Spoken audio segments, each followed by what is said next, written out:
And what's strange, and we can do this in the sleep laboratory where we've got these electrodes, and what we're seeing outside in terms of the brainwaves is deep sleep.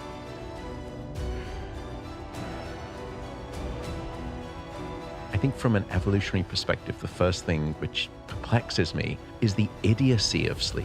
You know, when you think of sleep from an evolutionary perspective, firstly, you're not finding a mate, you're not reproducing, you're not caring for your young, you're not foraging for food, and worst of all, you're vulnerable to predation. But, you know, on any one of those grounds, sleep should have been strongly selected against in the course of evolution. But the fact that sleep has fought its way through along every step of the evolutionary pathway. In fact, if we look back, we can even find sleep-like states in earthworms, which are ancient from an evolutionary perspective. So in other words, sleep evolved with life itself on this planet. And then despite all of those trappings, it fought its way through heroically every step along the evolutionary pathway. In other words, if sleep doesn't serve some absolutely vital set of functions, it's probably the biggest mistake that the evolutionary process has ever made. Right. And we've now realized that it didn't make a spectacular blunder. Right. But that premise that sleep evolved is usually founded on the idea that we were awake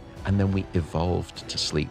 And one thought that crossed my mind, and I was perhaps stupid enough to write it in the book, I wonder if it's the other way around. Why did we assume that we evolved sleep? Why don't we assume that sleep is the de facto state of all birthed life on planet Earth? And it's from sleep that wakefulness emerged and evolved. Now, shy of a time capsule or some serious smelling salts, I'm probably not going to be able to go back and figure that out. But I think it's an interesting sort of way to sort of people are so misunderstanding of sleep and so understandably neglecting of sleep. Because most people, if you didn't understand what sleep is, you would think, well, my body gets some rest and my mind is dormant. And nothing could be further from the truth. There is an immense cascade of health benefits, this constellation of nighttime gifts that sleep will provide to your body. And every operation of the mind that we know is overhauled. Some spectacular things. In fact,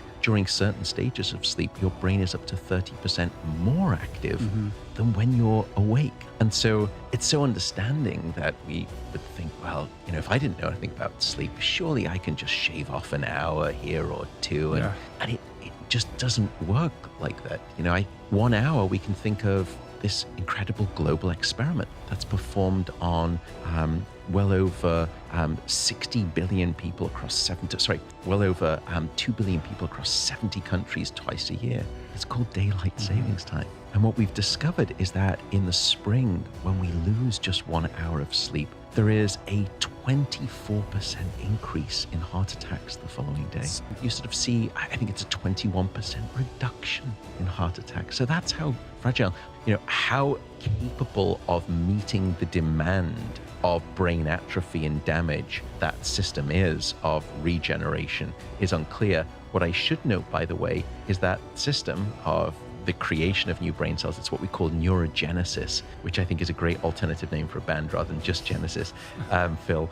You know, if you deprive a rat of sleep, it fails to have the regulation of that neurogenesis. You lose the capacity for neurogenesis when you are underslept. So it becomes this self-fulfilling negative vicious cycle of prophecy that if you are not getting sufficient sleep, those brain cells start to deteriorate and atrophy.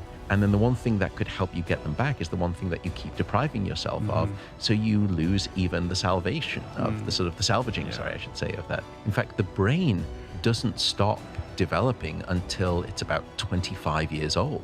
And sleep plays a critical role in what we call brain plasticity, which is modeling the brain. It plays a role early in life. In the first couple of years, sleep seems to actually help wire up the brain. So it's almost like sleep at that time of life comes in to a new neighborhood. And like an internet service provider, it wires all of those homes with high-speed fiber optic cables. But then later in life, that's when during the teenage years, we've actually realized which homes are using the high bandwidth and which homes aren't really sort of drawing on that sort of, that broadband speed. And so then the role of the brain, it goes from expanding and creating lots of connections, which is called neurogenesis, to then actually synaptic pruning, which is where we now have to make the brain efficient for adulthood. We sculpt away the unnecessary and we keep the necessary. And sleep performs that role too in later teenage years.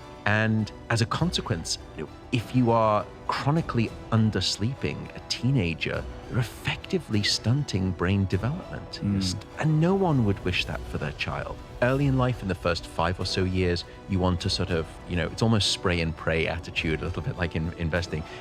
You just, gift all regions of the brain lots of connections. And then you let experience and time teach the brain which highways and sort of tributaries and avenues and lanes would you like to keep and which should be removed. So now, as you shift later in life, it's all about efficiency. Let's get this brain efficient. Because right now, when you've got this too much connectivity, it's good to sort of as a general blueprint to lay down, but then let life tell you which of those sort of, networks you should enhance and which you should actually remove. And it's later in life that we're removing those. And as I said, it's not until we're about 25 that the brain has finished all of that maturation. And that's why, the recommendation is 7 to 9 hours in adults. And I would argue in adults once they're past 25 years old. Before that, you need much more sleep than that.